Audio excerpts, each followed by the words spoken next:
My Man Jeeves by P.G. Wodehouse. 1. Leave it to Jeeves. Jeeves, my man, you know, is really a most extraordinary chap. So capable. Honestly, I shouldn't know what to do without him. On broader lines, he's like those chappies who sit peering sadly over the marble battlements at the Pennsylvania station, in the place marked Inquiries. You know the Johnnies I mean. You go up to them and say, "When's the next train for Melon-Squashville, Tennessee?" And they reply, without stopping to think, "243, track 10, change at San Francisco." And they're right every time. Well, Jeeves gives you just the same impression of omniscience. As an instance of what I mean, I remember meeting Monty Byng in Bond Street one morning, looking the last word in a gray check suit, and I felt I should never be happy till I had one like it. I dug the address of the tailors out of him, and had them working on the thing inside the hour. "Jeeves," I said that evening, "I'm getting a check suit, like that one of Mr. Byng's." "Injudicious, sir," he said firmly. "It will not become you." What absolute rot! It's the soundest thing I've struck for years. "Unsuitable for you, sir." Well, the long and the short of it was that the confounded thing came home and I put it on, and when I caught sight of myself in the glass I nearly swooned. Jeeves was perfectly right. I looked a cross between a music-hall comedian and a cheap bookie. Yet Monty had looked fine in absolutely the same stuff. These things are just life's mysteries, and that's all there is to it.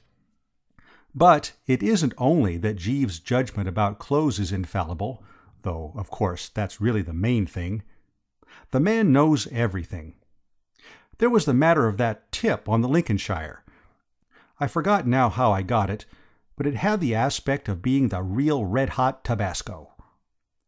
"Jeeves," I said, for I'm fond of the man, and I like to do him a good turn when I can, "if you want to make a bit of money, have something on Wonderchild for the Lincolnshire." He shook his head. "I'd rather not, sir." "But it's the straight goods.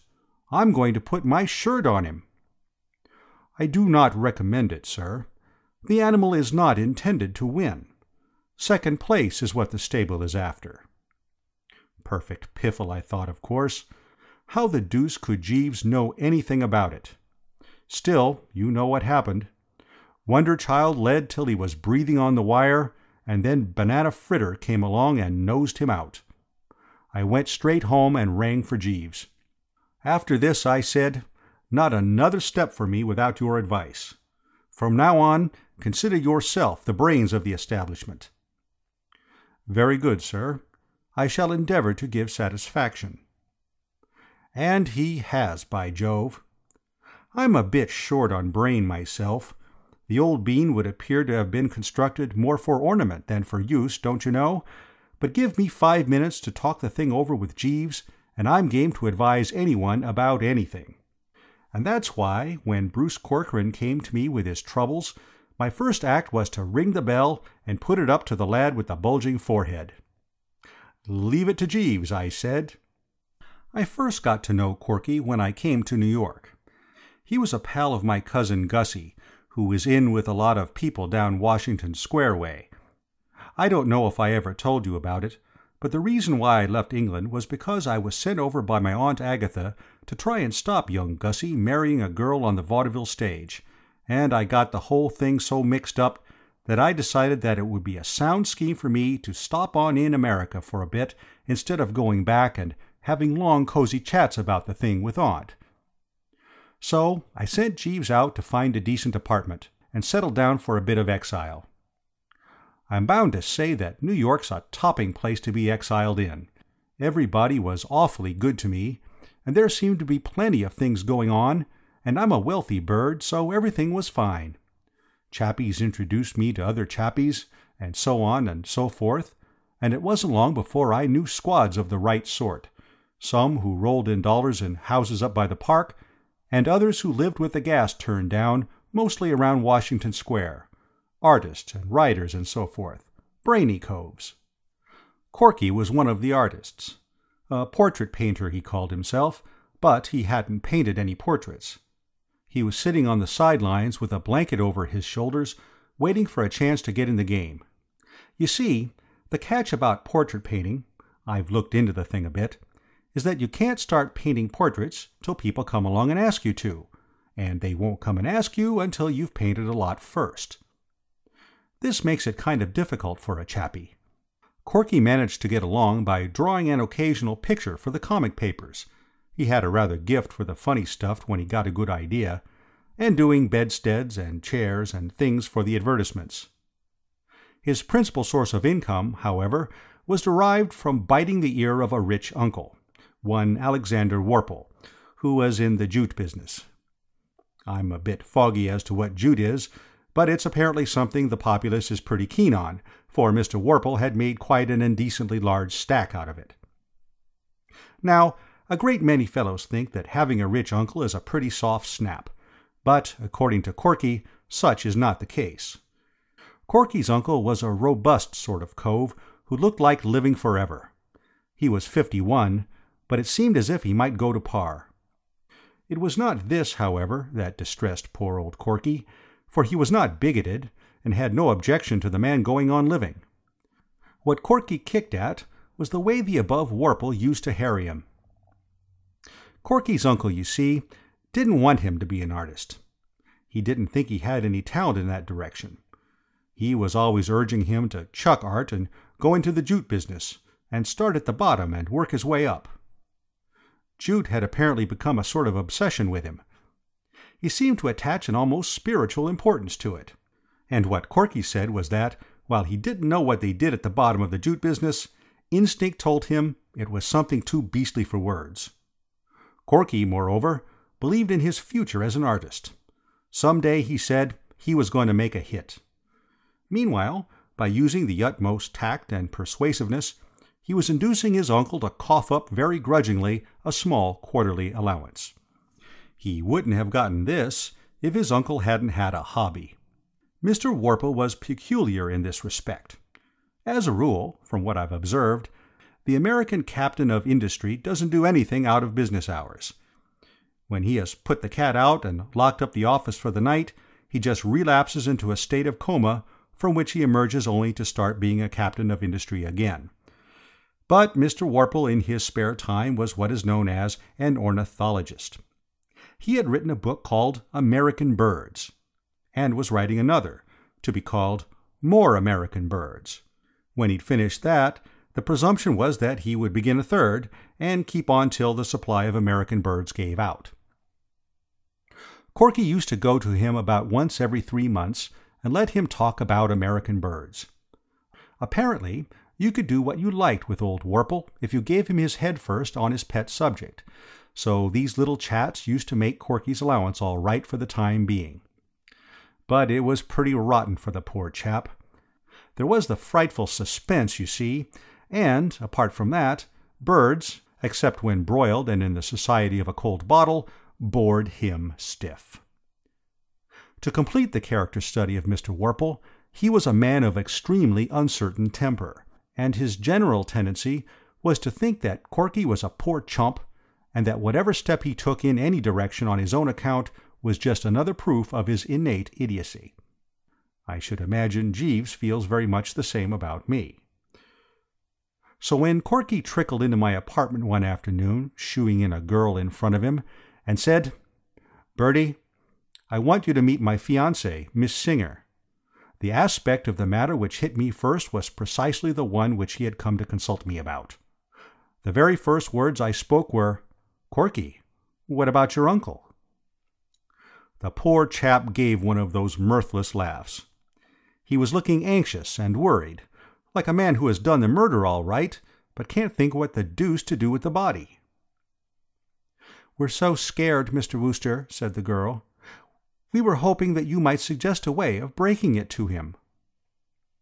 Muriel Singer was one of those very quiet, appealing girls who gave a way of looking at you with their big eyes as if they thought you were the greatest thing on earth, and wondered that you hadn't got onto it yet yourself." She sat there in a sort of shrinking way, looking at me as if she were saying to herself, "Oh, I do hope this great strong man isn't going to hurt me." She gave a fellow a protective kind of feeling, made him want to stroke her hand and say, "There, there, little one," or words to that effect. She made me feel that there was nothing I wouldn't do for her.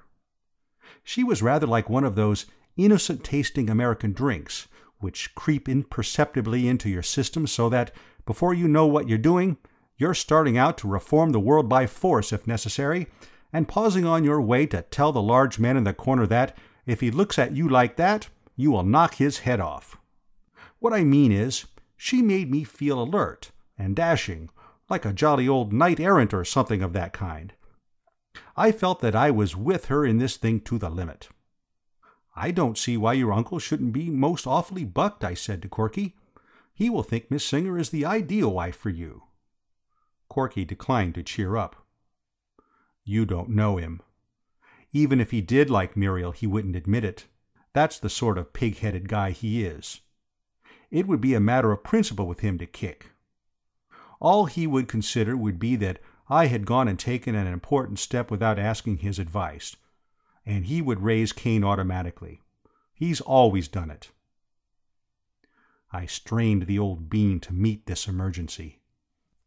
"You want to work it so that he makes Miss Singer's acquaintance without knowing that you know her. Then you come along—" "But how can I work it that way?" I saw his point. That was the catch. "There's only one thing to do," I said. "What's that?" "Leave it to Jeeves." And I rang the bell. "Sir?"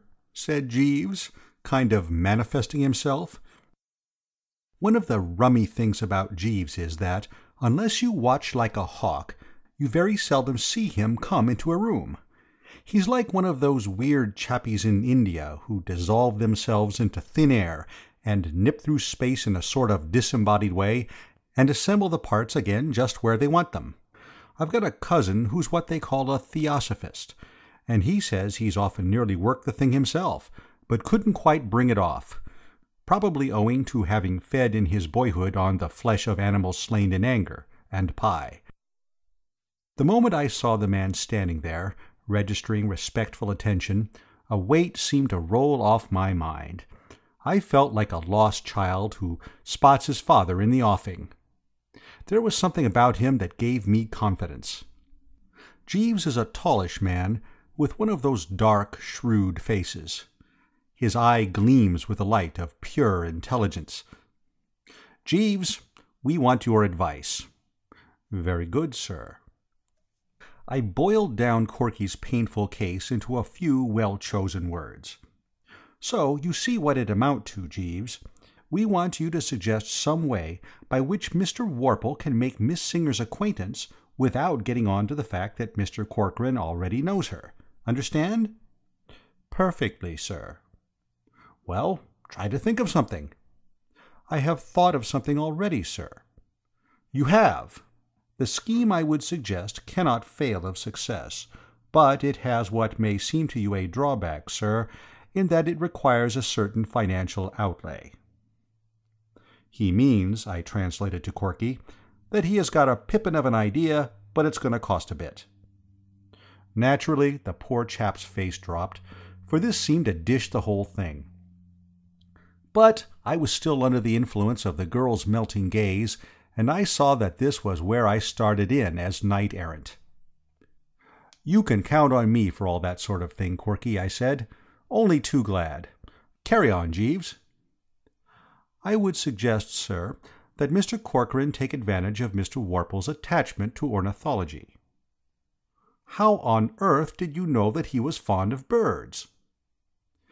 "It is the way these New York apartments are constructed, sir. Quite unlike our London houses. The partitions between the rooms are of the flimsiest nature.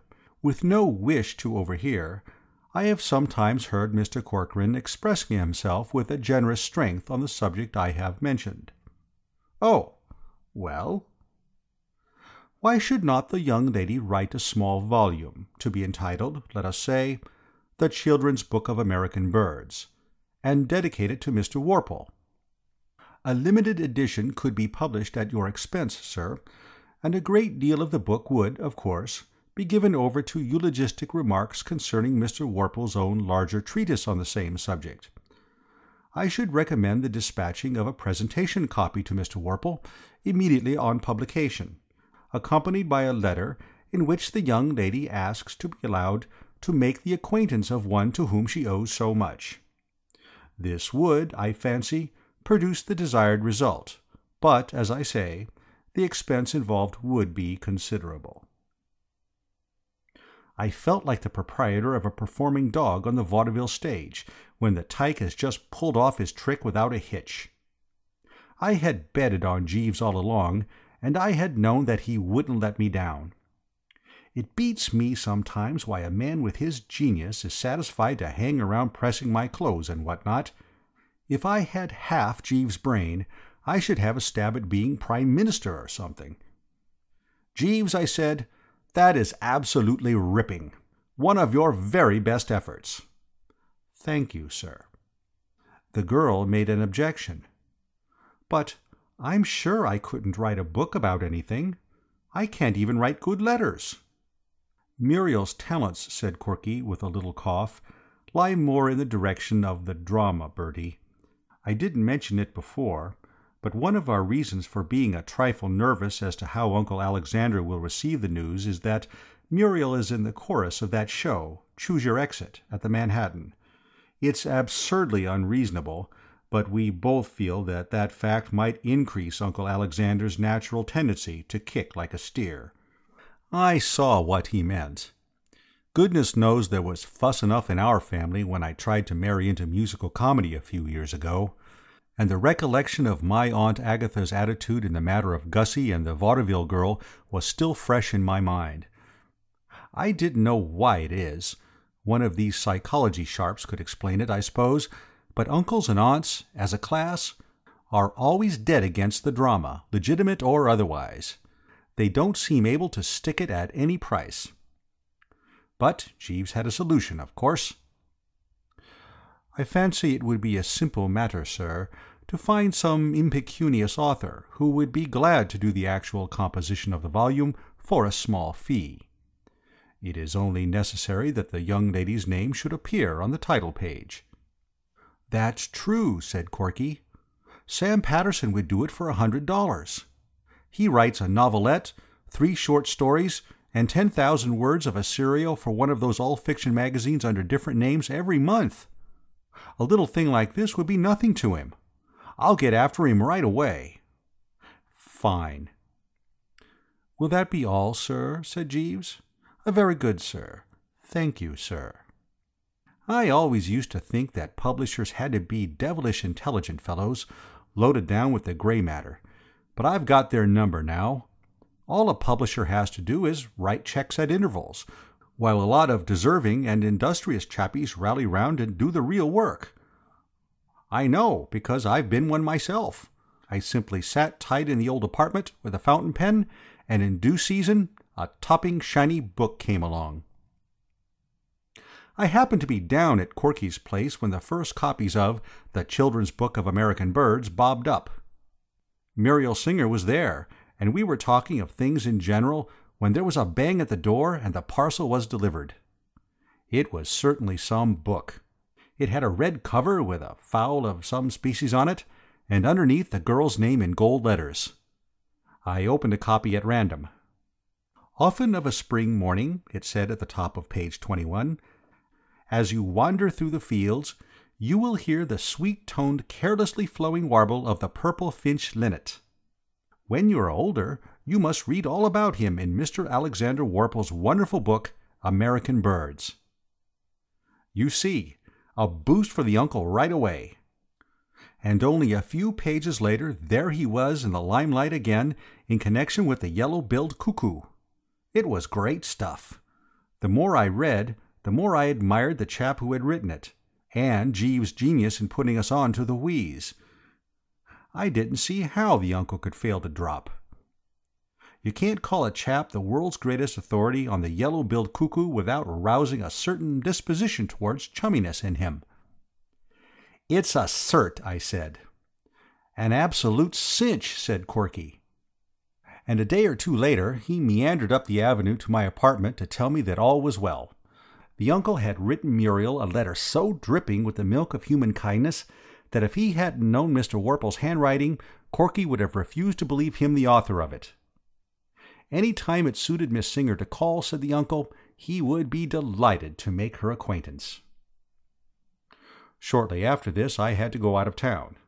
Divers sound sportsmen had invited me to pay visits to their country places, and it wasn't for several months that I settled down in the city again. I had been wondering a lot, of course, about Corky, whether it all turned out all right and so forth, and my first evening in New York happened to pop into a quiet sort of little restaurant which I go to when I don't feel inclined for the bright lights. I found Muriel Singer there, sitting by herself at a table near the door. Corky, I took it, was out telephoning. I went up and passed the time of day. "Well, well, well, what?" I said. "Why, Mr. Wooster, how do you do? Corky around?" "I beg your pardon?" "You're waiting for Corky, aren't you?" "Oh, I didn't understand. No, I'm not waiting for him." It seemed to Roe that there was a sort of something in her voice, a kind of thingummy, you know. "I say, you haven't had a row with Corky, have you?" "A row?" "A spat, don't you know, little misunderstanding, faults on both sides, and all that sort of thing?" "Why, whatever makes you think that?" "Oh, well, as it were, what I mean is, I thought you usually dined with him before you went to the theatre." "I've left the stage now." Suddenly the whole thing dawned on me. I had forgotten what a long time I had been away. "Why, of course, I see now. You're married." "Yes." "How perfectly topping. I wish you all kinds of happiness." "Thank you so much." "Oh, Alexander," she said, looking past me. "This is a friend of mine, Mr. Wooster." I spun around. A chappie with a lot of stiff grey hair and a red sort of healthy face was standing there. Rather a formidable Johnny, he looked, though quite peaceful at the moment. "I want you to meet my husband, Mr. Wooster. Mr. Wooster is a friend of Bruce's, Alexander." The old boy grasped my hand warmly, and that was all that kept me from hitting the floor in a heap. The place was rocking. Absolutely. "So, you know my nephew, Mr. Wooster," I heard him say. "I wish you would try to knock a little sense into him and make him quit this playing at painting. But I have an idea that he is steadying down. I noticed at first that night he came to dinner with us, my dear, to be introduced to you. He seemed altogether quieter and more serious. Something seemed to have sobered him. Perhaps you will give us the pleasure of your company at dinner tonight, Mr. Wooster, or have you dined?" I said I had. What I needed then was air, not dinner. I felt that I wanted to get into the open and think this thing out. When I reached my apartment, I heard Jeeves moving about in his lair. I called him.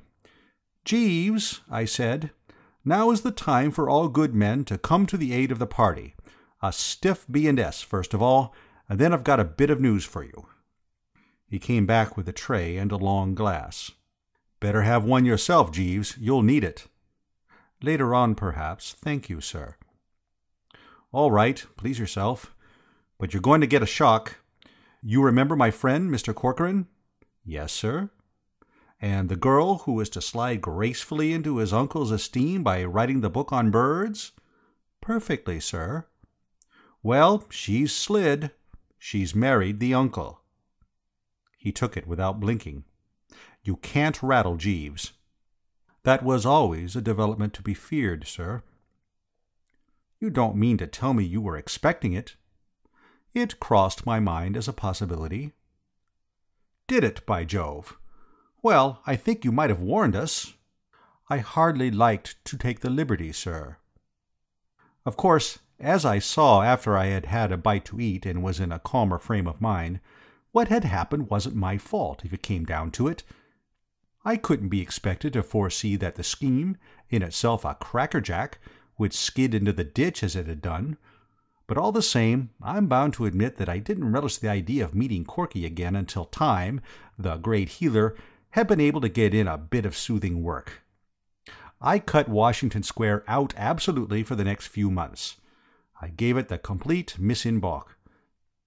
And then, just when I was beginning to think I might safely pop down in that direction and gather up the dropped threads, so to speak, Time, instead of working the healing wheeze, went and pulled the most awful bone and put the lid on it.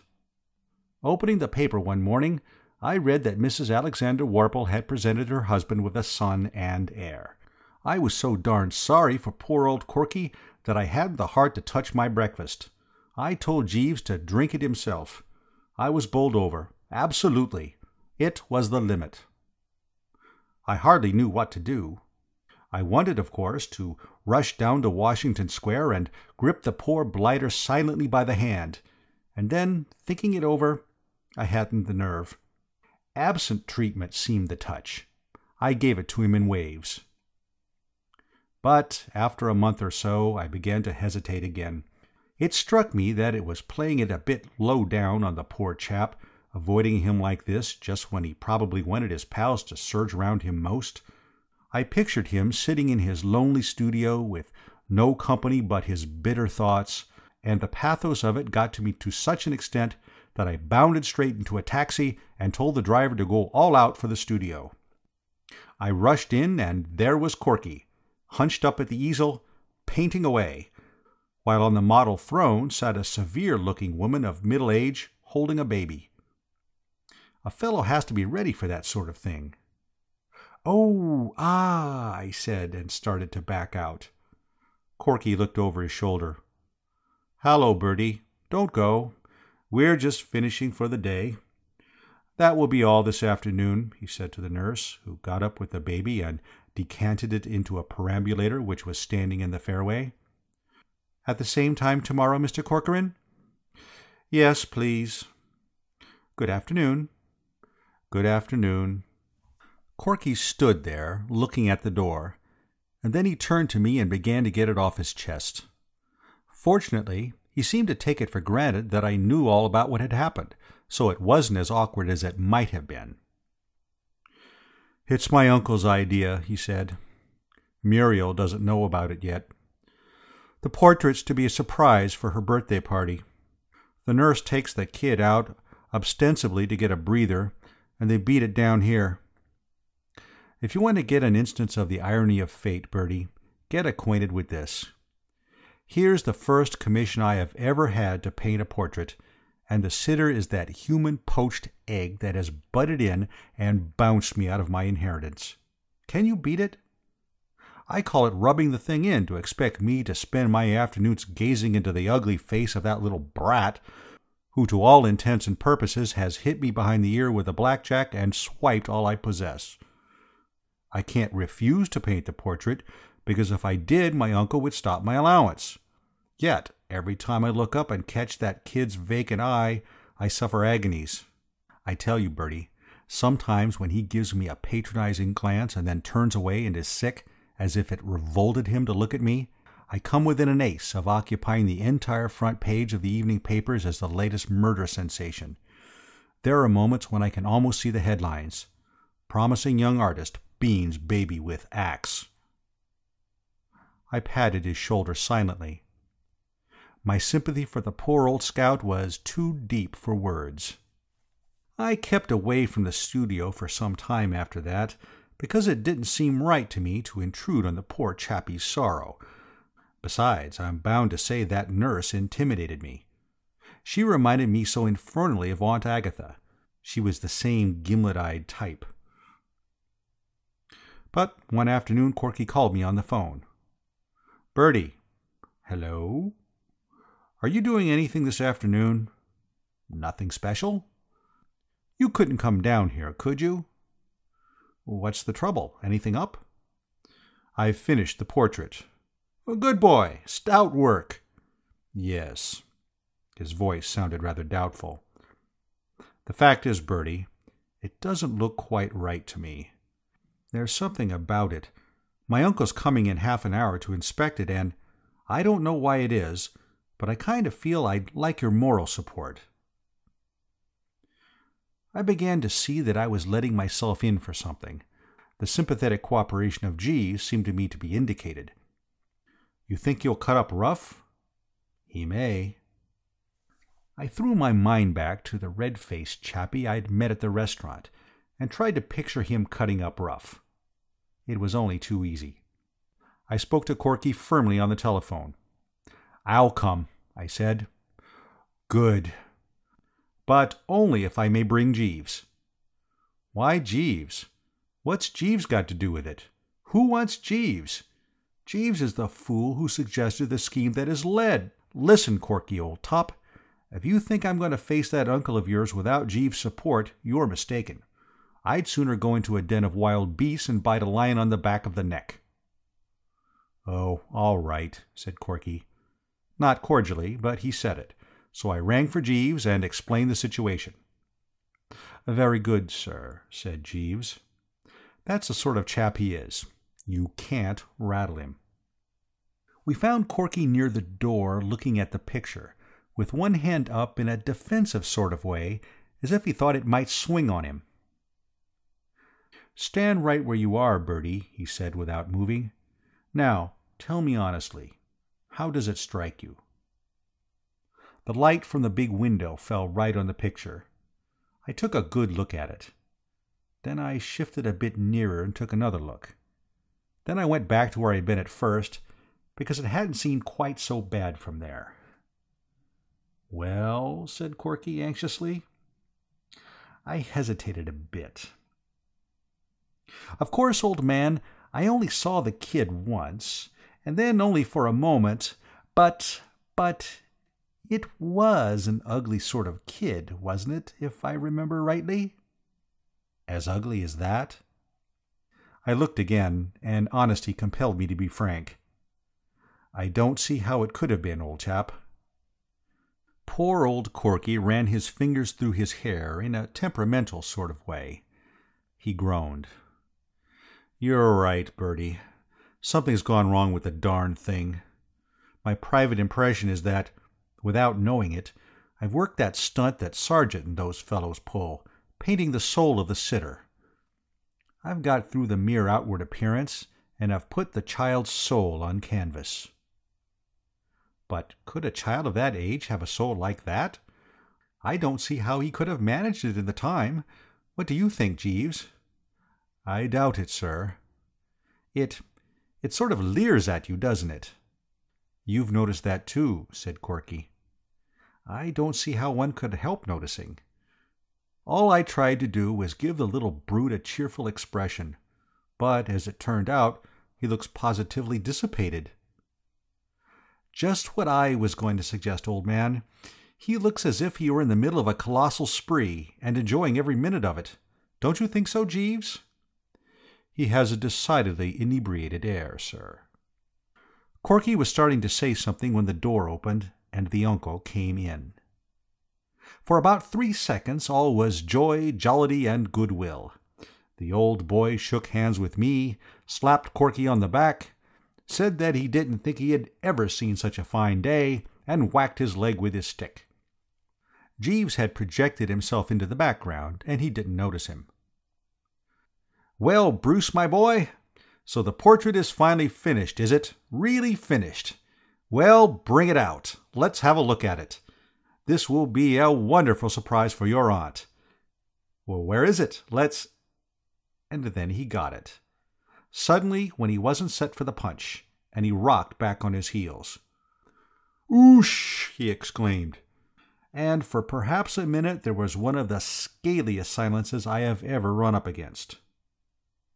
"Is this a practical joke?" he said at last, in a way that set about 16 drafts cutting through the room at once. I thought it was up to me to rally round old Corky. "You want to stand a bit farther away from it," I said. "You're perfectly right," he snorted. "I do. I want to stand so far away from it I can't see the thing with a telescope." He turned on Corky like an untamed tiger of the jungle who has just located a chunk of meat. "And this is what you have been wasting your time and my money for all these years? A painter? I wouldn't let you paint a house of mine. I gave you this commission, thinking that you were a competent worker, and this extract from a comic-colored supplement is the result." He swung towards the door, lashing his tail and growling to himself. "This ends it. If you wish to continue this foolery of pretending to be an artist because you want an excuse for idleness, please yourself. But let me tell you this. Unless you report at my office on Monday morning, prepared to abandon all this idiocy and start at the bottom of the business to work your way up, as you should have a half-dozen years ago, not another cent. Not another cent. Not another." Boosh! Then the door closed, and he was no longer with us, and I crawled out of the bomb-proof shelter. "Corky, old top," I whispered faintly. Corky was standing staring at the picture. His face was set. There was a hunted look in his eye. "Well, that finishes it," he muttered brokenly. "What are you going to do?" "Do? What can I do? I can't stick on here if he cuts off supplies. You heard what he said. I shall have to go to the office on Monday." I couldn't think of a thing to say. I knew exactly how he felt about the office. I don't know when I've been so infernally uncomfortable. It was just like hanging round trying to make conversation to a pal who's just been sentenced to 20 years in quad. And then a soothing voice broke the silence. "If I might make a suggestion, sir." It was Jeeves. He had slid from the shadows and was gazing gravely at the picture. Upon my word, I can't give you a better idea of the shattering effect of Corky's Uncle Alexander when in action than by saying that he had absolutely made me forget for the moment that Jeeves was there. "I wonder if I have ever happened to mention to you, sir, a Mr. Digby Thistleton, with whom I was once in service. Perhaps you have met him. He was a financier. He is now Lord Bridgenorth. It was a favourite saying of his that there is always a way. The first time I heard him use the expression was after the failure of a patent depilatory which he promoted." "Jeeves," I said, "what on earth are you talking about?" "I mentioned Mr. Thistleton, sir, because his was in some respects a parallel case to the present one. His depilatory failed, but he did not despair. He put it on the market again under the name of Harrow, guaranteed to produce a full crop of hair in a few months. It was advertised, if you remember, sir, by a humorous picture of a billiard ball, before and after taking, and made such a substantial fortune that Mr. Thistleton was soon afterwards elevated to the peerage for services to his party. It seems to me that, if Mr. Corcoran looks into the matter, he will find that, like Mr. Thistleton, there is always a way. Mr. Worple himself suggested the solution of the difficulty. In the heat of the moment, he compared the portrait to an extract from a coloured comic supplement. I consider the suggestion a very valuable one, sir. Mr. Corcoran's portrait may not have pleased Mr. Worple as a likeness of his only child, but I have no doubt that editors would gladly consider it as a foundation for a series of humorous drawings. If Mr. Corcoran will allow me to make the suggestion, his talent has always been for the humorous. There is something about this picture, something bold and vigorous, which arrests the attention. I feel sure it would be highly popular." Corky was glaring at the picture, and making a sort of dry, sucking noise with his mouth. He seemed completely overwrought. And then, suddenly, he began to laugh in a wild way. "Corky, old man," I said, massaging him tenderly. I feared the poor blighter was hysterical. He began to stagger about all over the floor. "He's right. The man's absolutely right. Jeeves, you're a life-saver. You've hit on the greatest idea of the age. Report at the office on Monday, start at the bottom of the business. I'll buy the business if I feel like it. I know the man who runs the comic section of the Sunday Star. He'll eat this thing. He was telling me only the other day how hard it was to get a good new series. He'll give me anything I ask for a real winner like this. I've got a gold mine. Where's my hat? I've got an income for life. Where's that confounded hat? Lend me a $5, Bertie. I want to take a taxi down to Park Row. Jeeves smiled paternally. Or rather, he had a kind of paternal muscular spasm about the mouth, which is the nearest he ever gets to smiling. If I might make the suggestion, Mr. Corcoran, for a title of the series which you have in mind. The Adventures of Baby Blobs. Corky and I looked at the picture, then at each other in an awed way. Jeeves was right. There could be no other title. "Jeeves," I said. It was a few weeks later, and I had just finished looking at the comic section of the Sunday Star. I'm an optimist. I always have been.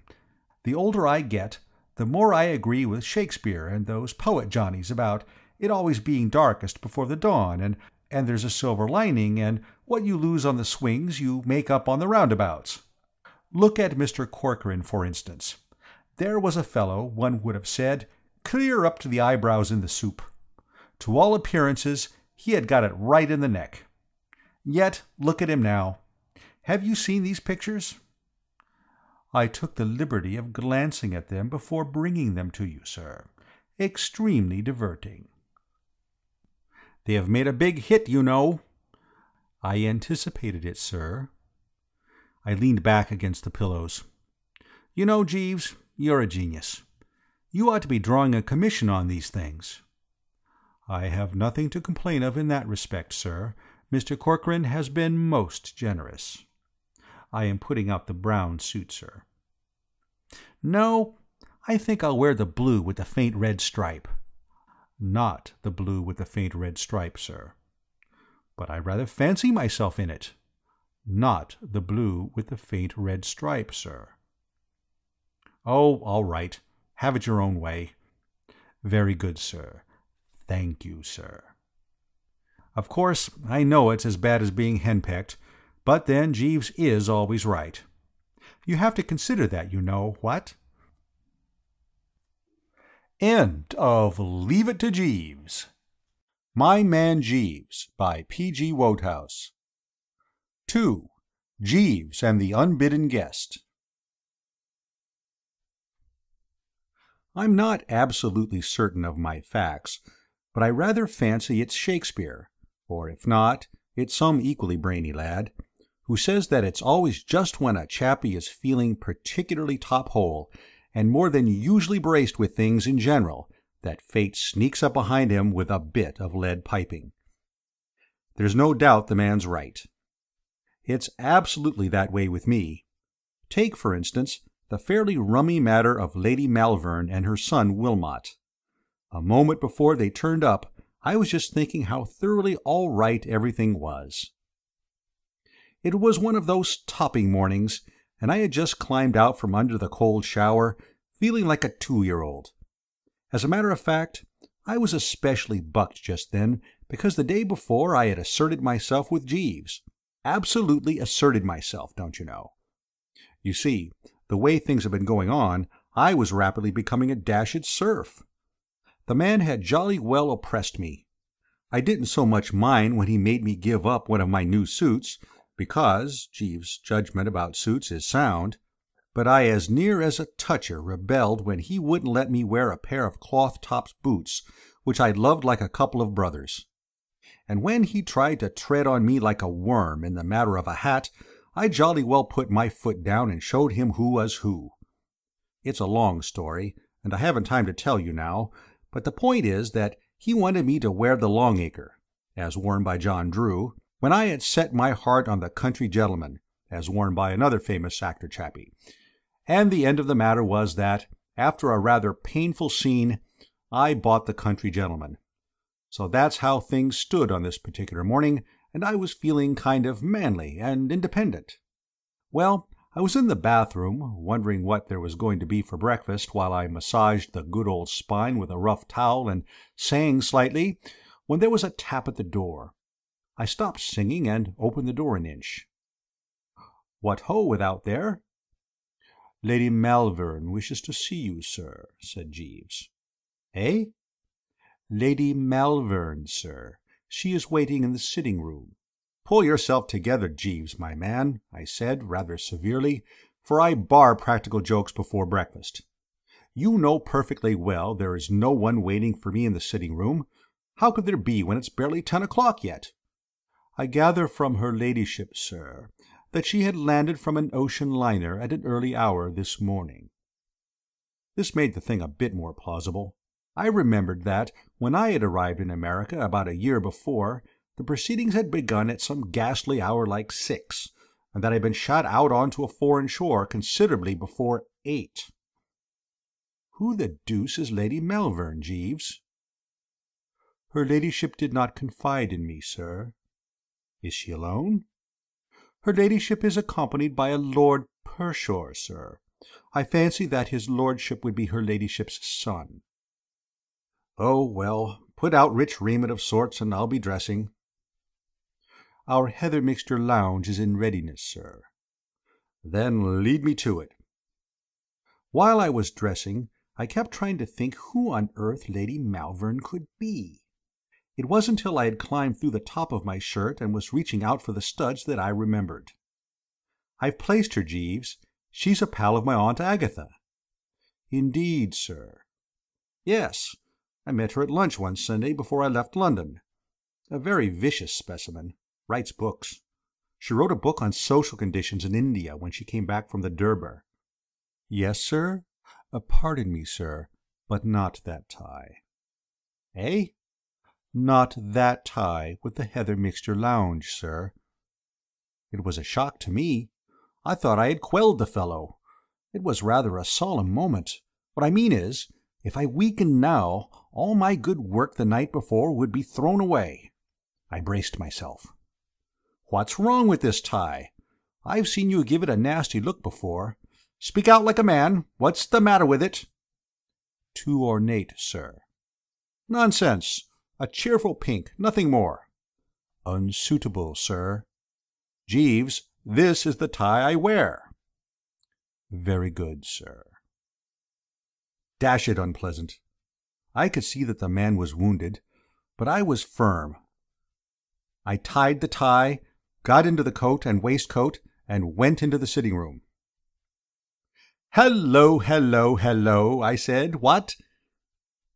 "Ah, how do you do, Mr. Wooster? You have never met my son Wilmot, I think. Motty, darling, this is Mr. Wooster." Lady Malvern was a hearty, happy, healthy, overpowering sort of dashed female, not so very tall, but making up for it by measuring about 6 feet from the O.P. to the prompt side. She fitted into my biggest armchair as if it had been built round her by someone who knew they were wearing armchairs tight about the hips that season.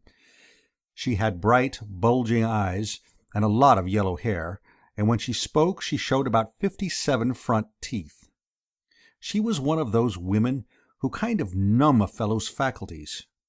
She made me feel as if I were 10 years old and had been brought into the drawing-room in my Sunday clothes to say how do you do. Altogether, by no means the sort of a thing a chappie would wish to find in his sitting-room before breakfast. Motty, the son, was about 23, tall and thin and meek-looking. He had the same yellow hair as his mother, but he wore it plastered down and parted in the middle. His eyes bulged, too, but they weren't bright. They were a dull gray with pink rims. His chin gave up the struggle about halfway down, and he didn't appear to have any eyelashes. A mild, furtive, sheepish sort of blighter, in short. "Awfully glad to see you," I said. "So, you've popped over, eh? Making a long stay in America?" "About a month. Your aunt gave me your address and told me to be sure and call on you." I was glad to hear this, as it showed that Aunt Agatha was beginning to come round a bit. There'd been some unpleasantness a year before when she had sent me over to New York to disentangle my cousin Gussie from the clutches of a girl on the music hall stage. When I tell you that by the time I had finished my operations, Gussie had not only married the girl, but had gone on the stage himself and was doing well, you'll understand that Aunt Agatha was upset to no small extent. I simply hadn't dared to go back and face her, and it was a relief to find that time had healed the wound and all that sort of thing enough to make her tell her pals to look me up. What I mean is, much as I'd liked America, I didn't want to have England barred to me for the rest of my natural, and believe me, England is a jolly sight too small for anyone to live in with Aunt Agatha if she's really on the warpath. So I braced on hearing these kind words and smiled genially on the assemblage. "Your aunt said that you would do anything that was in your power to be of assistance to us." "Rather?" "Oh, rather, absolutely." "Thank you so much. I want you to put dear Maudie up for a little while." I didn't get this for a moment. Put him up? For my clubs? No, no. Darling Maudie is essentially a home bird. Aren't you, Maudie, darling? Maudie, who was sucking the knob of his stick, uncorked himself. "Yes, mother," he said, and corked himself up again. "I should not like him to belong to clubs." "I mean put him up here. Have him to live with you while I am away."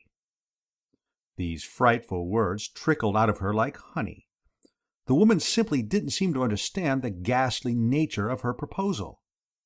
I gave Maudie the swift east to west. He was sitting with his mouth nuzzling the stick, blinking at the wall. The thought of having this planted on me for an indefinite period appalled me. Absolutely appalled me, don't you know? I was just starting to say that the shot wasn't on the board at any price, and that the first sign Maudie gave of trying to nestle into my little home I would yell for the police, when she went on, rolling placidly over me, as it were. There was something about this woman that sapped a chappie's willpower. "I am leaving New York by the midday train, as I have to pay a visit to Sing Sing prison. I am extremely interested in prison conditions in America. After that I work my way gradually across to the coast, visiting the points of interest on the journey. You see, Mr. Wooster, I am in America principally on business. No doubt you read my book, India and the Indians? My publishers are anxious for me to write a companion volume on the United States. I shall not be able to spend more than a month in the country, as I have to get back for the season, but a month should be ample. I was less than a month in India, and my dear friend Sir Roger Cremorne wrote his America from Within after a stay of only 2 weeks. I should love to take dear Maudie with me, but the poor boy gets so sick when he travels by train. I shall have to pick him up on my return." From where I sat I could see Jeeves in the dining-room, laying the breakfast table. I wished I could have had a minute with him alone. I felt certain that he would have been able to think of some way of putting a stop to this woman. "It will be such a relief to know that Maudie is safe with you, Mr. Wooster. I know what the temptations of a great city are. Hitherto dear Maudie has been sheltered from them. He has lived quietly with me in the country. I know that you will look after him carefully, Mr. Wooster. He will give very little trouble." She talked about the poor blighter as if he wasn't there. Not that Maudie seemed to mind. He had stopped chewing his walking-stick and was sitting there with his mouth open. "He is a vegetarian and a teetotaler, and is devoted to reading. Give him a nice book, and he will be quite contented." She got up. "Thank you so much, Mr. Wooster. I don't know what I should have done without your help. Come, Maudie. We have just time to see a few of the sights before my train goes. But I shall have to rely on you for most of my information about New York, darling. Be sure to keep your eyes open and take notes of your impressions. It will be such a help. Goodbye, Mr. Wooster. I will send Maudie back early in the afternoon." They went out, and I howled for Jeeves. "Jeeves! What about it?" "Sir?" "What's to be done? You heard it all, didn't you? You were in the dining-room most of the time. That pill is coming to stay here." "Pill, sir?" "The excrescence." "I beg your pardon, sir?" I looked at Jeeves sharply. This sort of thing wasn't like him. It was as if he was deliberately trying to give me the pip. Then I understood. The man was really upset about that tie. He was trying to get his own back. "Lord Pershore will be staying from here tonight, Jeeves," I said coldly. "Very good, sir. Breakfast is ready, sir." I could have sobbed into the bacon and eggs. That there wasn't any sympathy to be got out of Jeeves was what put the lid on it. For a moment I almost weakened and told him to destroy the hat and tie if he didn't like them, but I pulled myself together again. I was dashed if I was going to let Jeeves treat me like a bally one-man chain gang. But what with brooding on Jeeves and brooding on Maudie, I was in a pretty reduced sort of state. The more I examined the situation, the more blighted it became. There was nothing I could do. If I slung Maudie out, he would report to his mother, and she would pass it on to Aunt Agatha, and I didn't like to think what would happen then. Sooner or later, I should be wanting to go back to England, and I didn't want to get there and find Aunt Agatha waiting on the quay for me with a stuffed eel-skin. There was absolutely nothing for it but to put the fellow up and make the best of it. About midday Monty's luggage arrived, and soon afterwards a large parcel of what I took to be nice books. I brightened up a little when I saw it. It was one of those massive parcels, and looked as if it had enough in it to keep the chappie busy for a year.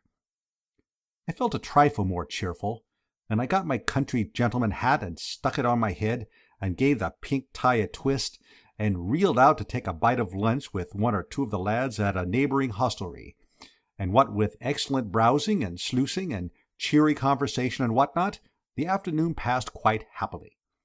By dinner-time I had almost forgotten blighted Maudie's existence.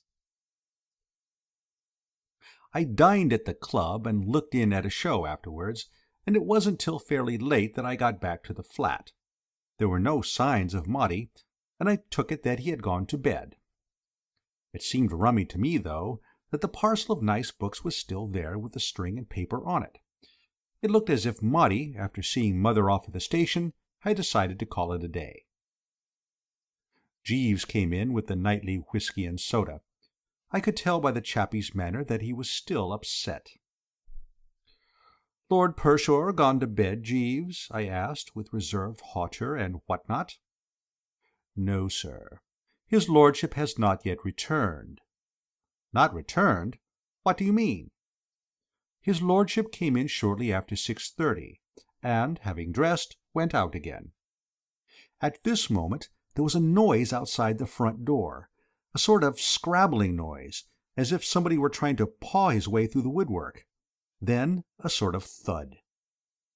"Better go and see what that is, Jeeves." "Very good, sir." He went out and came back in again. "If you would not mind stepping this way, sir, I think we might be able to carry him in." "Carry him in?" "His lordship is lying on the mat, sir." I went to the front door. The man was right. There was Maudie, huddled up outside on the floor. He was moaning a bit. "He's had some sort of dashed fit," I said. I took another look. "Jeeves, someone's been feeding him meat." "Sir?" "He's a vegetarian, you know. He must have been digging into a steak or something. Call up a doctor." "I hardly think it will be necessary, sir. If you will take his lordship's legs while I—" "Great Scott, Jeeves! You don't think he can't be—" "I am inclined to think so, sir." And by Jove, he was right. Once on the right track, you couldn't mistake it. Maudie was under the surface. It was the deuce of a shock. "You never can tell, Jeeves." "Very seldom, sir." "Remove the eye of authority, and where are you?" "Precisely, sir." "Where is my wandering boy tonight, and all that sort of thing, what?" "It would seem so, sir." "Well, we had better bring him in, eh?" "Yes, sir." So we lugged him in, and Jeeves put him to bed, and I lit a cigarette and sat down to think the thing over. I had a kind of foreboding. It seemed to me that I had let myself in for something pretty rocky. Next morning, after I had sucked down a thoughtful cup of tea, I went into Maudie's room to investigate. I expected to find the fellow a wreck, but there he was, sitting up in bed, quite chirpy, reading gingery stories. "What ho?" I said. "What ho?" said Maudie. "What ho, what ho? What ho, what ho, what ho?" After that, it seemed rather difficult to go on with the conversation. "How are you feeling this morning?" I asked. "Topping," replied Maudie, blithely and with abandon. "I say, you know that fellow of yours, Jeeves, you know, is a corker. I had a most frightful headache when I woke up, and he brought me a sort of rummy dark drink, and it put me right again at once. Said it was his own invention. I must see more of that lad. He seems to me distinctly one of the ones." I couldn't believe that this was the same blighter who had sat and sucked his stick the day before. "You ate something that disagreed with you last night, didn't you?" I said, by way of giving him a chance to slide out of it if he wanted to, but he wouldn't have it at any price. "No," he replied firmly, "I didn't do anything of the kind. I drank too much. Much too much. Lots and lots too much. And what's more, I'm going to do it again. I'm going to do it every night. If ever you see me sober, old top," he said, and with a kind of holy exaltation, tap me on the shoulder and say, "Tut-tut," and I'll apologize and remedy the defect. "But I say, you know, what about me?" "What about you?" "Well, I'm, so to speak, as it were, kind of responsible for you. What I mean to say is, if you go doing this sort of thing, I'm apt to get in the soup somewhat." "I can't help your trouble," said Maudie firmly. "Listen to me, old thing. This is the first time in my life that I've had a real chance to yield to the temptations of a great city. What's the use of a great city having temptations if fellows don't yield to them? Makes it so bally discouraging for a great city. Besides, Mother told me to keep my eyes open and collect impressions." I sat on the edge of the bed. I felt dizzy. "I know just how you feel, old dear," said Maudie consolingly, "and if my principles would permit it, I would simmer down for your sake. But duty first. This is the first time I've been let out alone, and I mean to make the most of it. We're only young once. Why interfere with life's morning? Young man, rejoice in thy youth. Tra-la, what-ho." Put like that, it did seem reasonable. "All my bally life, dear boy," Maudie went on, "I've been cooped up in the ancestral home in Much Middlefold in Shropshire, and till you've been cooped up in Much Middlefold, you don't know what cooping is. The only time we get any excitement is when one of the choir boys is caught sucking chocolate during the sermon. When that happens, we talk about it for days. I've got about a month of New York, and I mean to store up a few happy memories for the long winter evenings. This is my only chance to collect a past, and I'm going to do it. Now tell me, old sport, as man to man, how does one get in touch with that very decent chappie Jeeves? Does one ring the bell or shout a bit? I should like to discuss the subject of a good stiff B&S with him." I had had a sort of vague idea, don't you know, that if I stuck close to Maudie and went about the place with him, I might act as a bit of a damper on the gaiety. What I mean is, I thought that if, when he was being the life and soul of the party, he were to catch my reproving eye, he might ease up a trifle on the revelry. So the next night I took him along to supper with me. It was the last time. I'm a quiet, peaceful sort of chappie who has lived all his life in London, and I can't stand the pace these swift sportsmen from the rural districts set. What I mean to say is this. I'm all for rational enjoyment and so forth, but I think a chappie makes himself conspicuous when he throws soft-boiled eggs at the electric fan. And decent mirth and all that sort of thing are all right, but I do bar dancing on tables and having to dash all over the place dodging waiters, managers, and chuckers out just when you want to sit still and digest. Directly I managed to tear myself away that night and get home. I made up my mind that this was jolly well the last time I went about with Maudie. The only time I met him late at night after that was once when I passed the door of a fairly low-down sort of restaurant and had to step aside to dodge him as he sailed through the air en route for the opposite pavement, with a muscular sort of looking chappie peering out after him with a kind of gloomy satisfaction. In a way, I couldn't help sympathizing with the fellow. He had about 4 weeks to have the good time that ought to have been spread over about 10 years, and I didn't wonder at his wanting to be pretty busy. I should have been just the same in his place. Still, there was no denying that it was a bit thick. If it hadn't been for the thought of Lady Malvern and Aunt Agatha in the background, I should have regarded Maudie's rapid work with an indulgent smile. But I couldn't get rid of the feeling that sooner or later I was the lad who was scheduled to get it behind the ear. And what with brooding on this prospect, and sitting up in the old flat waiting for the familiar footstep, and putting it to bed when it got there, and stealing into the sick chamber the next morning to contemplate the wreckage, I was beginning to lose weight. Absolutely becoming the good old shadow, I give you my honest word. Starting at sudden noises and what not. And no sympathy from Jeeves. That was what cut me to the quick. The man was still thoroughly pipped about the hat and tie, and simply wouldn't rally round. One morning I wanted comforting so much that I sank the pride of the Woosters and appealed to the fellow direct. "Jeeves," I said, "this is getting a bit thick." "Sir?" Business and cold respectfulness. "You know what I mean. This lad seems to have chucked all the principles of a well-spent boyhood. He's got it up his nose." "Yes, sir."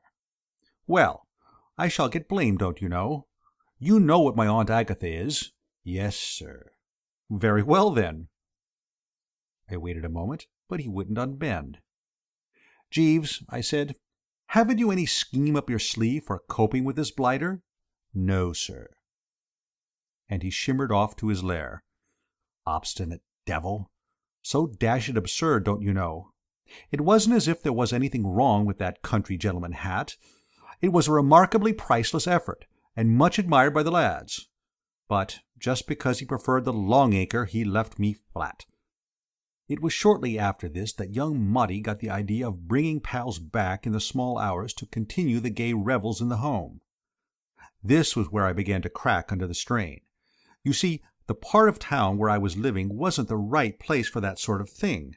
I knew lots of chappies down Washington Square way who started the evening at about 2 a.m., artists and writers and what not, who frolicked considerably till checked by the arrival of the morning milk. That was all right. They like that sort of thing down there. The neighbors can't get to sleep unless there's someone dancing Hawaiian dances over their heads. But on 57th Street the atmosphere wasn't right, and when Maudie turned up at 3 in the morning with a collection of hearty lads, who only stopped singing their college song when they started singing The Old Oaken Bucket, there was a marked peevishness among the old settlers in the flats. The management was extremely terse over the telephone at breakfast time, and took a lot of soothing. The next night I came home early, after a lonely dinner at a place which I'd chosen because there didn't seem any chance of meeting Maudie there. The sitting-room was quite dark, and I was just moving to switch on the light, when there was a sort of explosion and something collared hold of my trouser leg. Living with Maudie had reduced me to such an extent that I was simply unable to cope with this thing. I jumped backward with a loud yell of anguish, and tumbled out into the hall just as Jeeves came out of his den to see what the matter was. "Did you call, sir?" "Jeeves, there's something in there that grabs you by the leg." "That would be Rollo, sir." "Eh?" "I would have warned you of his presence, but I did not hear you come in. His temper is a little uncertain at present, as he has not yet settled down." "Who the deuce is Rollo?" "His lordship's bull-terrier, sir. His lordship won him in a raffle, and tied him to the leg of the table. If you will allow me, sir, I will go in and switch on the light." There really is nobody like Jeeves. He walked straight into the sitting-room, the biggest feat since Daniel in the lion's den, without a quiver. What's more, his magnetism, or whatever they call it, was such that the dashed animal, instead of pinning him by the leg, calmed down as if it had had a bromide, and rolled over on his back with all of his paws in the air. If Jeeves had been his rich uncle, he couldn't have been more chummy. Yet directly he caught sight of me again, he got all worked up and seemed to have only one idea in life, to start chewing me where he had left off. "Rollo is not used to you yet, sir," said Jeeves, regarding the bally quadruped in an admiring sort of way. "He is an excellent watchdog." "I don't want a watchdog to keep me out of my rooms." "No, sir." "Well, what am I to do?" "No doubt in time the animal will learn to discriminate, sir. He will learn to distinguish your peculiar scent." "What do you mean, my peculiar scent?" "Correct the impression that I intend to hang about in the hall while life slips by, in the hope that one of these days that dashed animal will decide that I smell all right." I thought for a bit. "Jeeves." "Sir?" "I'm going away. Tomorrow morning by the first train. I shall go and stop with Mr. Todd in the country." "Do you wish me to accompany you, sir?" "No." "Very good, sir." "I don't know when I shall be back. Forward my letters." "Yes, sir." As a matter of fact, I was back within the week. Rocky Todd, the pal I went to stay with, is a rummy sort of a chap who lives all alone in the wilds of Long Island, and likes it. But a little of that sort of thing goes a long way with me. Dear old Rocky is one of the best, but after a few days in his cottage in the woods miles away from anywhere, New York, even with Maudie on the premises, began to look pretty good to me. The days down on Long Island have 48 hours in them. You can't get to sleep at night because of the bellowing of the crickets, and you have to walk 2 miles for a drink and 6 for an evening paper. I thanked Rocky for his kind hospitality and caught the only train they have down in those parts. It landed me in New York about dinner time. I went straight to the old flat. Jeeves came out of his lair. I looked round cautiously for Rollo. "Where's that dog, Jeeves? Have you got him tied up?" "The animal is no longer here, sir. His lordship gave him to the porter, who sold him. His lordship took a prejudice against the animal on account of being bitten by him in the calf of the leg." I don't think I've ever been so bucked by a bit of news. I felt I had misjudged Rollo. Evidently, when you got to know him better, he had a lot of intelligence in him. "Ripping," I said. "Is Lord Pershore in, Jeeves?" "No, sir." "Do you expect him back to dinner?" "No, sir." "Where is he?" "In prison, sir." Have you ever trodden on a rake and had the handle jump up and hit you? That's how I felt then. "In prison?" "Yes, sir." "You don't mean in prison?" "Yes, sir." I lowered myself into a chair. "Why?" I said. "He assaulted a constable, sir." "Lord Pershore assaulted a constable?" "Yes, sir." I digested this. "But, Jeeves, I say, this is frightful." "Sir?" "What will Lady Malvern say when she finds out?" "I do not fancy that her ladyship will find out, sir." "But she'll come back and want to know where he is." "I rather fancy, sir, that his lordship's bit of time will have run out by then." "But supposing it hasn't?" "In that event, sir, it may be judicious to prevaricate a little." "How?" "If I might make the suggestion, sir, I should inform her ladyship that his lordship has left for a short visit to Boston." "Why Boston?" "Very interesting and respectable centre, sir." "Jeeves, I believe you've hit it." "I fancy so, sir." "Why, this is really the best thing that could have happened. If this hadn't turned up to prevent him, young Maudie would have been in a sanatorium by the time Lady Malvern got back." "Exactly, sir." The more I looked at it that way, the sounder this prison wheeze seemed to me. There was no doubt in the world that prison was just what the doctor ordered for Maudie. It was the only thing that could have pulled him up. I was sorry for the poor blighter, but after all, I reflected, a chappie who had lived all his life with Lady Malvern, in a small village in the interior of Shropshire, wouldn't have much to kick at in a prison. Altogether, I began to feel absolutely braced again. Life became like what that poet Johnny says, one grand sweet song. Things went on so comfortably and peaceably for a couple of weeks that I give you my word that I'd almost forgotten such a person as Maudie existed. The only flaw in the scheme of things was that Jeeves was still pained and distant. It wasn't anything he said or did, mind you, but there was a rummy something about him all the time. Once, when I was tying the pink tie, I caught sight of him in the looking-glass. There was a kind of grieved look in his eye. And then Lady Malvern came back, a good bit ahead of schedule. I hadn't been expecting her for days. I'd forgotten how time had been slipping along. She turned up one morning while I was still in bed sipping tea and thinking of this and that. Jeeves flowed in with the announcement that he had just loosed her into the sitting-room. I draped a few garments round me and went in. There she was, sitting in the same armchair, looking as massive as ever. The only difference was that she didn't uncover the teeth, as she had done the first time. "Good morning," I said. "So you've got back, what?" "I have got back." There was something sort of bleak about her tone, rather as if she had swallowed an east wind. This I took to be due to the fact that she probably hadn't breakfasted. It's only after a bit of breakfast that I'm able to regard the world with that sunny cheeriness which makes a fellow the universal favourite. I'm never much of a lad till I've engulfed an egg or two and a beaker of coffee. "I suppose you haven't breakfasted?" "I have not yet breakfasted." "Won't you have an egg or something, or a sausage or something, "No, thank you." She spoke as if she belonged to an anti-sausage society or a league for the suppression of eggs. There was a bit of silence. "I called on you last night," she said, "but you were out." "Awfully sorry. Had a pleasant trip?"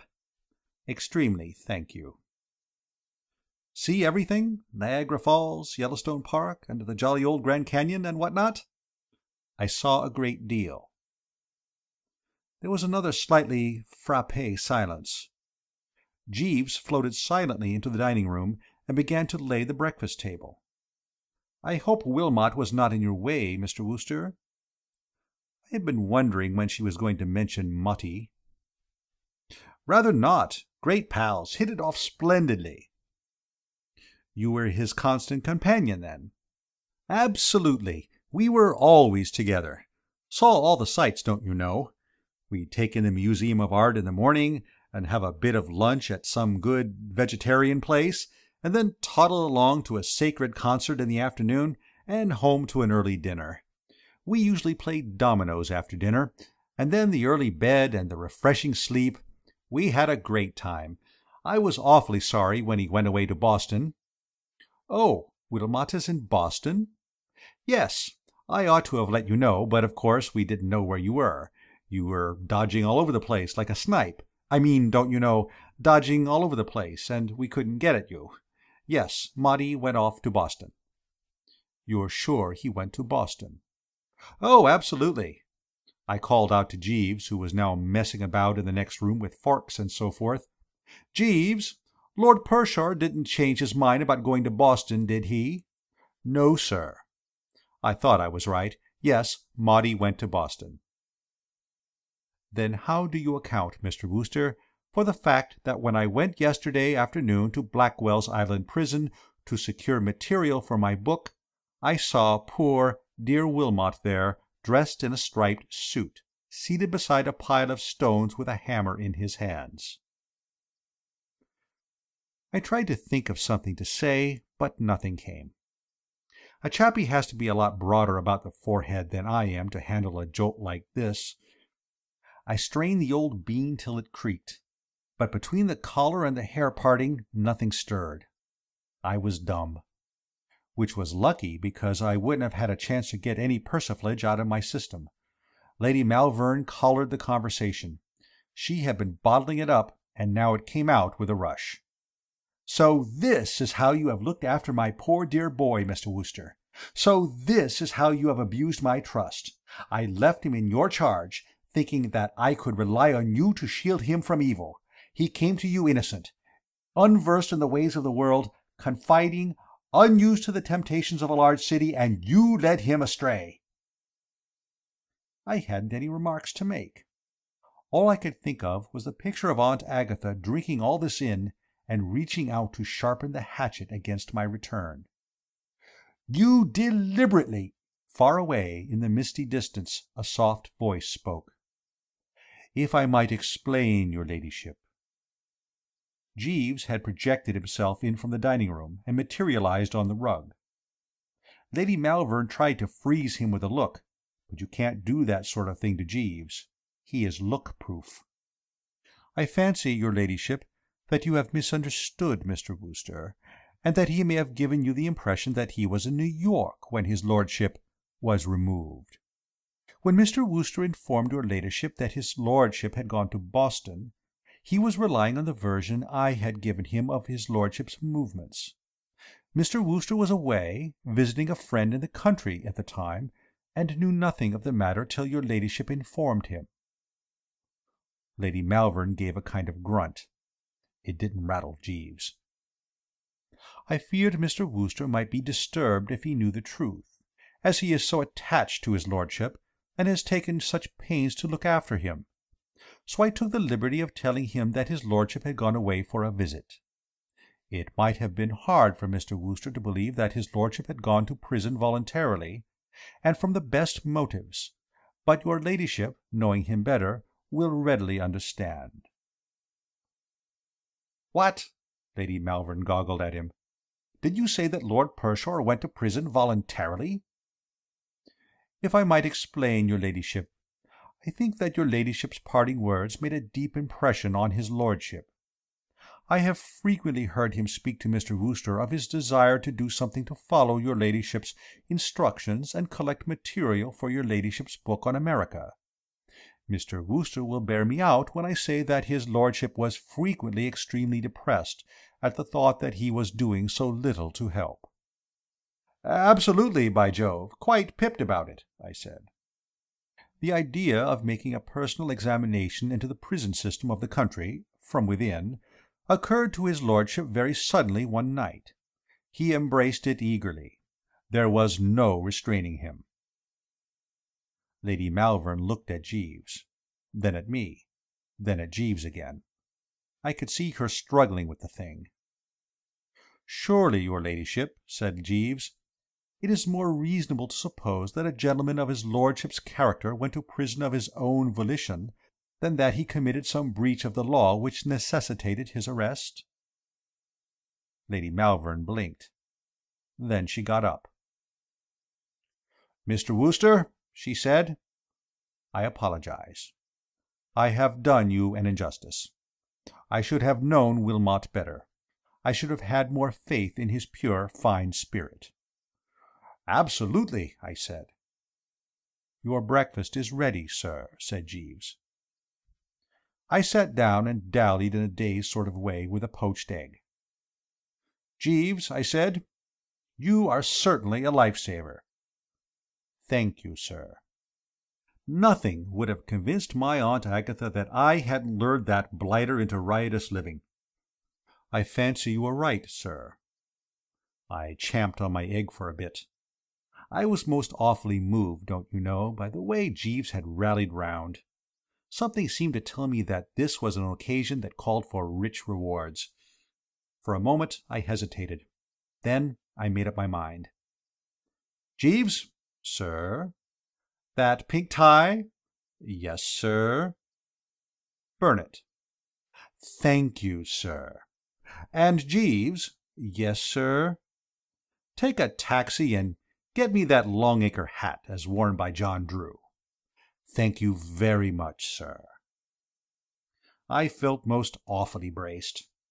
I felt as if the clouds had rolled away and all was as it used to be. I felt like one of those chappies in the novels who calls off the fight with his wife in the last chapter and decides to forget and forgive. I felt I wanted to do all sorts of other things to show Jeeves that I appreciated him. "Jeeves," I said, "it isn't enough. Is there anything else you would like?" "Yes, sir. If I may make the suggestion, $50. $50? It will help me enable to pay a debt of honor, sir. I owe it to his lordship." You owe Lord Pershore $50? Yes, sir. I happened to meet him in the street that night his lordship was arrested.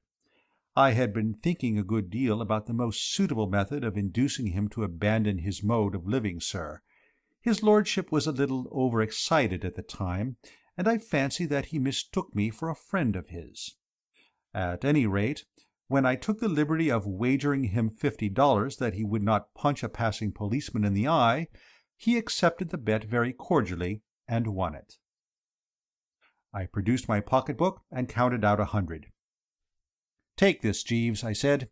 "50 isn't enough. Do you know, Jeeves, well, you absolutely stand alone." "I endeavour to give satisfaction, sir," said Jeeves. End of Jeeves and the Unbidden Guest.